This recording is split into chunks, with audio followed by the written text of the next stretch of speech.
Hello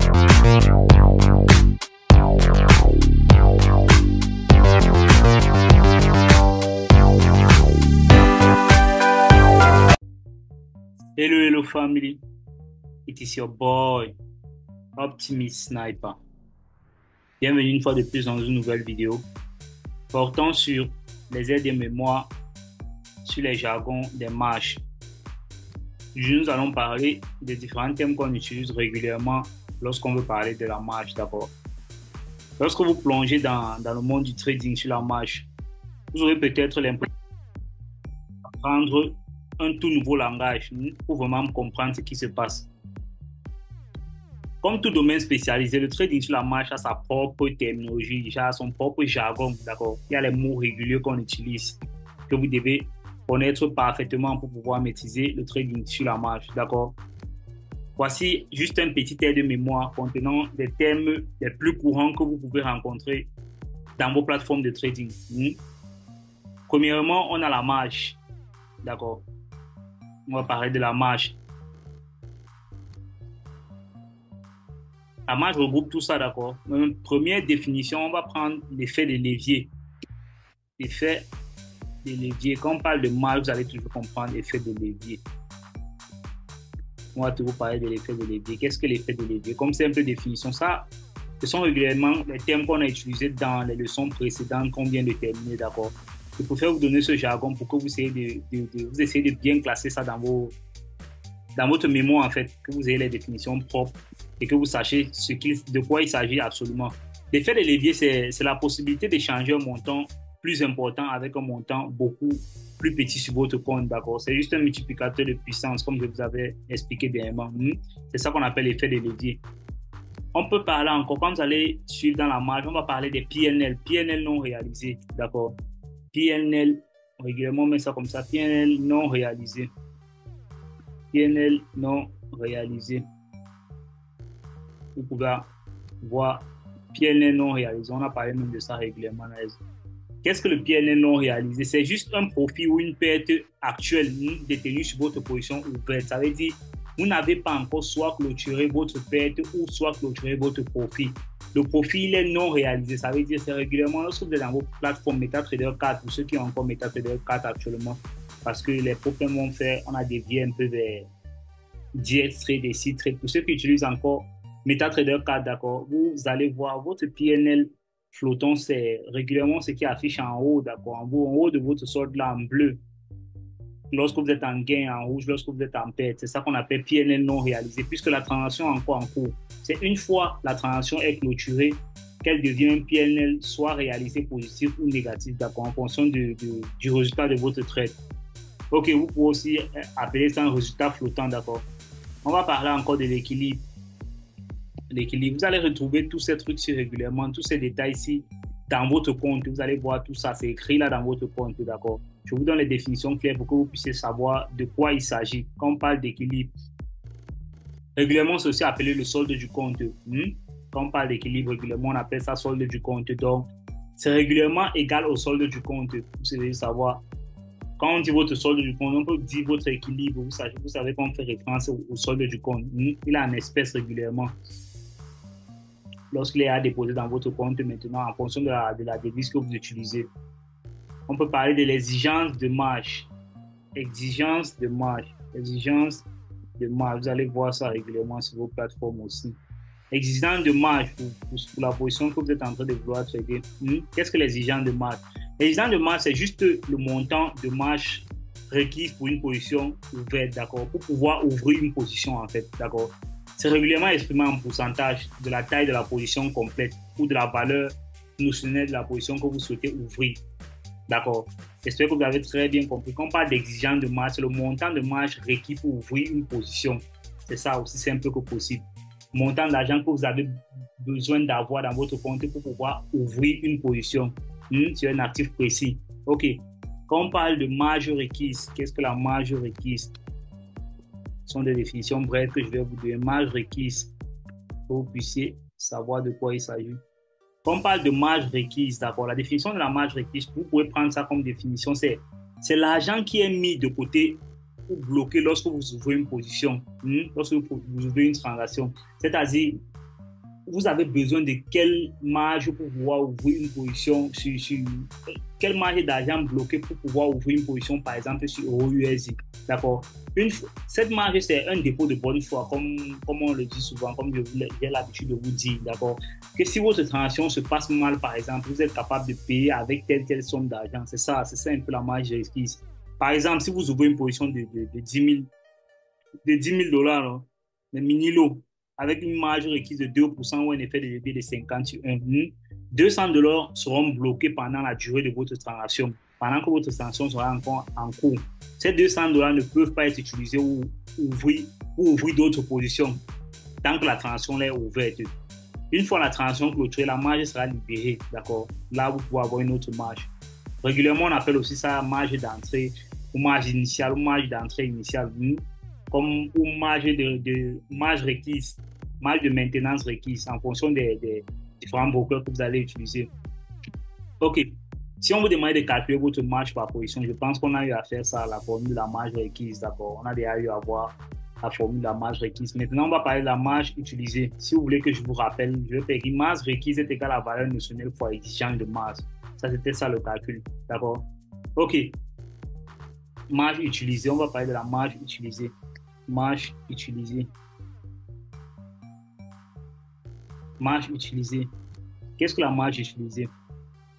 La marge utilisée, c'est le montant minimum de capitaux propres qui doit être déposé dans votre compte sur marge. Il s'agit d'un montant total de la marge actuellement utilisée pour maintenir vos positions ouvertes. Quand on dit marge utilisée maintenant, c'est l'ensemble de tout. Si vous avez par exemple plusieurs positions dans votre compte, c'est l'ensemble de plusieurs marges requises pour chaque position. C'est ça qu'on appelle la marge utilisée de votre compte. J'espère que l'explication était claire. Ok, régulièrement on appelle aussi ça marge de maintenance requise ou marge totale, d'accord, marge de toutes les positions ouvertes. Donc c'est l'ensemble, c'est la somme de toutes vos marges requises sur chaque position. Si vous avez juste une position ouverte dans votre compte, votre marge requise est égale à votre marge utilisée, d'accord. Ok, on parle, la marge utilisée régulièrement, c'est la marge totale de toutes les positions requises, c'est ça la formule. Vous allez aussi entendre parler de quoi? De l'équité. On va parler aussi de l'équité. Qu'est-ce que l'équité? On va parler de l'équité. Equity. D'accord. Votre équité régulièrement, en termes faciles, c'est le solde de votre PNL flottant. D'accord. C'est le solde de votre compte avec le PNL flottant.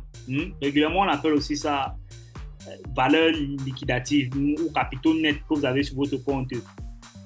C'est par exemple, si je veux vous donner la formule en fait, des capitaux propres. Capitaux propres, c'est solde plus PNL flottant. C'est ça qui est l'équité. Votre solde. Ok, comme j'étais en train de dire,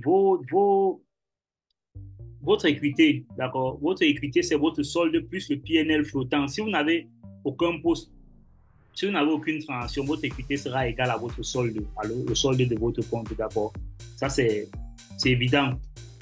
Ok. Maintenant, on va parler encore de la marge libre. On a eu un petit souci de connexion là tout à l'heure. On va parler de la marge libre. Qu'est-ce que la marge libre? La marge libre, c'est l'argent qui n'est pas bloqué en raison d'une position ouverte dans votre compte, d'accord? C'est l'argent qui peut être utilisé pour ouvrir de nouvelles positions. Régulièrement, c'est lorsque cette valeur est inférieure ou égale à 0. Régulièrement, lorsque cette valeur est inférieure ou égale à 0, vous allez avoir un avertissement de marge, d'accord? Un avertissement de marge sera déclenché. Des positions supplémentaires ne pourront plus être ajoutées à votre compte puisque vous êtes déjà en dessous du niveau d'avertissement de marge. Et vous allez recevoir un message d'avertissement de marge. En fait, si vous ne clôturez pas vos positions, par la suite, vous pouvez avoir une liquidation ou un stop-out. D'accord? Régulièrement, on appelle ça aussi la marge disponible ou la marge utilisable. OK. Comment calculer ça? On a déjà eu à voir ça dans les leçons précédentes. Donc, s'il faut juste vous rappeler, la marge libre, c'est capitaux propres moins marge utilisée. D'accord? C'est simple. Puisque vous avez plusieurs positions dans votre compte, vous avez le total de vos positions, de vos marges requises qui donne votre marge utilisée. Le reste de votre marge, c'est ça qu'on appelle la marge libre. OK. On peut aussi parler du niveau de marge. Niveau de marge. Niveau de marge. On peut parler du niveau de marge. Qu'est-ce que le niveau de marge? Le niveau de marge, c'est le rapport entre les capitaux propres et la marge utilisée. D'accord? C'est compréhensible, non? C'est le rapport entre les capitaux propres et la marge utilisée. Régulièrement, c'est exprimé en pourcentage. Par exemple, si vos capitaux propres sont de 5 000 dollars et que la marge utilisée est de 1 000 dollars, le niveau de marge est à 500%. C'est ça, non? Régulièrement, on appelle aussi ça un indicateur de marge. Le niveau de marge est égal à quoi? C'est capitaux propres divisé par marge utilisée fois 100. OK. On peut aussi parler du niveau d'appel de marge. Niveau d'appel de marge. Vous voyez, tous ces thèmes, si on a eu à utiliser ça dans toutes les dernières leçons qu'on a utilisées, que je vous ai donné ces derniers jours. Donc, c'est facile à comprendre puisque vous avez déjà eu à manigancer ces thèmes-là. Donc là, maintenant, c'est juste un rappel pour vous rafraîchir la mémoire, d'accord, avant qu'on ne termine avec ce sujet de la marge. OK. Comme je disais tantôt, on parle du niveau d'appel de marge. Le niveau d'appel de marge, c'est le niveau spécifique. C'est un niveau spécifique en pourcentage auquel votre niveau de marge est égal ou inférieur. Vous ne pourrez plus ouvrir de nouvelles positions. S'il arrive que votre niveau de marge atteint votre niveau d'appel de marge, vous n'allez plus pouvoir ouvrir de nouvelles positions. Votre plateforme de trading va déterminer que le niveau d'appel de marge est déjà atteint. Donc, il ne va plus vous permettre d'ouvrir de nouvelles positions. Par exemple, si le niveau d'appel de marge, excusez-moi une minute. Par exemple, si le niveau d'appel de marge est de 100%, cela signifie que si votre niveau de marge atteint les 100%, vous n'allez plus pouvoir ouvrir de nouvelles positions. À ce stade, votre compte est désormais soumis à un appel de marge. Même si la plupart des nouveaux traders supposent que cela signifie que leurs transactions peuvent être clôturées, c'est pas du tout le cas, d'accord? C'est juste un avertissement. Normalement, chez certains brokers, lorsqu'ils n'ont pas de niveau de stop, d'accord, donc ils peuvent directement vous envoyer un niveau d'appel de marge avec clôture de position par la suite. Mais régulièrement, ça doit se passer ainsi. Vous recevez d'abord un niveau d'appel de marge avant que par la suite, vous allez recevoir un niveau d'arrêt, d'accord, un niveau de stop out. OK. Régulièrement, on appelle aussi ça une exigence de marge minimale ou marge minimale requise. OK, là, on va aussi parler du niveau d'arrêt, d'accord. Niveau d'arrêt. Là, ça devient critique quand vous envoie dans un niveau d'arrêt, un niveau de stop out, d'accord. Le niveau de stop out, c'est juste le niveau spécifique. C'est un niveau spécifique défini en pourcentage, d'accord. Ou si votre niveau de marge est égal ou inférieur à ce niveau-là, votre courtier commencera automatiquement à fermer vos positions jusqu'à ce que le niveau de stop out soit inférieur au niveau de stop out, jusqu'à ce que votre niveau de marge soit supérieur au niveau de stop out. C'est ça, excusez-moi. OK. Par exemple, disons que vous avez un niveau d'arrêt de 50%. Ce processus va se répéter jusqu'à ce que le niveau de marge augmente à un niveau supérieur au niveau de 50%. D'accord? J'espère que vous avez très bien compris l'explication. Régulièrement, une minute. Il y a un problème de connexion vraiment aujourd'hui qui dérange. Ça dérange. Régulièrement, on appelle aussi ça la marge de liquidation, la clôture ou clôture de marge ou marge minimale requise. Comment calculer ça? Le niveau d'arrêt, c'est juste le niveau de marge fois pourcentage de marge, d'accord? Là, maintenant, on va parler d'un niveau d'appel de marge, d'accord? Un appel de marge se produit lorsque vous avez dépassé le niveau d'appel de marge tout en restant au-dessus du niveau du stop-out. Un appel de marge, c'est juste un avertissement qui vous indique que votre compte ne se porte pas très bien et que vous êtes sur le point de voir vos positions être liquidées. D'accord? OK.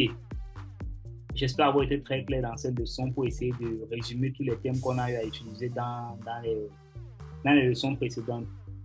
Excusez-moi si parfois le flot de l'explication me prend et je fais certaines petites erreurs. Ça arrive, c'est humain, d'accord? L'erreur humaine. Mais l'essentiel ici, c'est que vous puissiez comprendre la logique dans laquelle je suis en train de vous enseigner. OK. It was your boy, Optimist Sniper.